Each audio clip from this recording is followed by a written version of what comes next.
তদন্ত কৰিলে মই কি কৰিম আৰু পুলিচেদি ডালিমা কাকতিৰ মাৰ্কশিট খেনি আনিম পুলিচেদি অখিল গগৈ ডাঙৰীয়াৰ ঘৰৰ মাৰ্কশিট খেনি আনিম আনি এটা কোৰ্টত ৰিপৰ্ট দি দিম যে দুইখনৰ ভিতৰত কোৱালিফিকেশনটো আপোনালোকে চাওক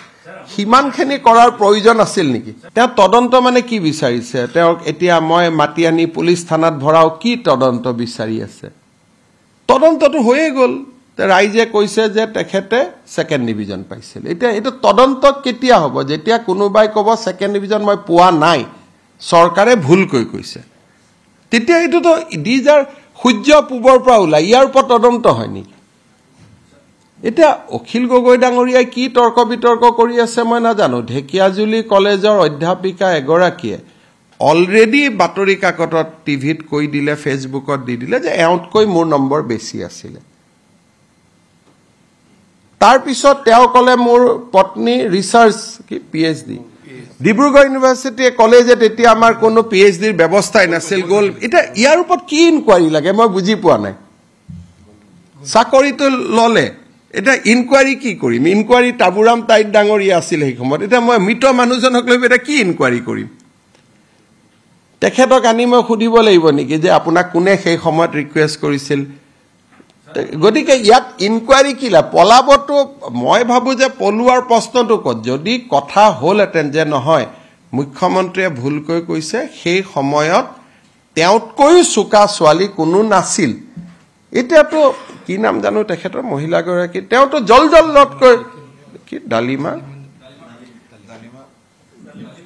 ডালিমা কাকতি গতিকে এটা সাংবাদিকৰ দায়িত্ব যে তদন্ত কৰিলে মই কি কৰিম আৰু পুলিচেদি ডালিমা কাকতিৰ মাৰ্কশিট খেনি আনিম পুলিচেদি অখিল গগৈ ডাঙৰীয়াৰ ঘৰৰ মাৰ্কশিট খেনি আনিম আনি এটা কোৰ্টত ৰিপৰ্ট দি দিম যে দুইখনৰ ভিতৰত কোৱালিফিকেশনটো আপোনালোকে চাওক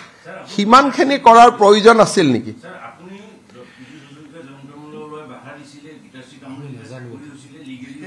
তেওঁলোকে নাজানে সেইটো সময়ত চাকৰি পোৱাৰ পিছত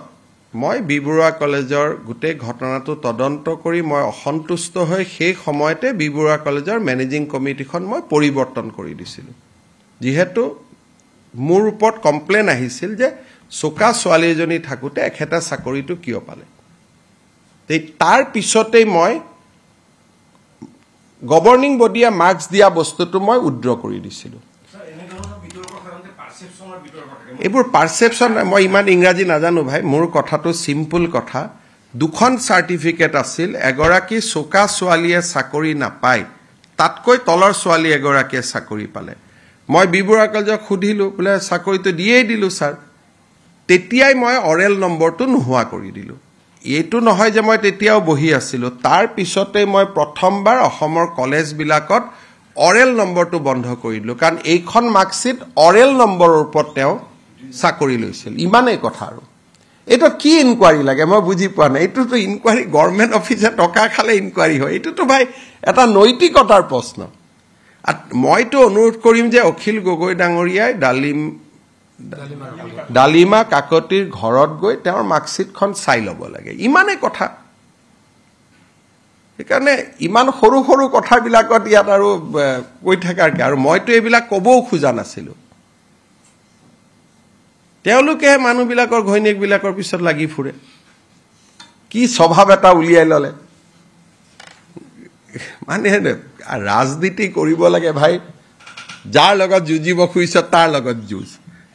আমি ৰাজনীতি কেনেকৈ কৰো আচ্ছা হিমন্ত বিশ্ব শৰ্মা বেয়া মানে অহাবাৰ তাক জালুকবাৰীত হেৰুৱাই দিম মোৰ এটা পৰিবাৰ বাচ্চা 2 বছৰীয়া বাচ্চাকো নেৰা এনেকুৱা পলিটিক্সটো অসমতে চলি আছিল নহয়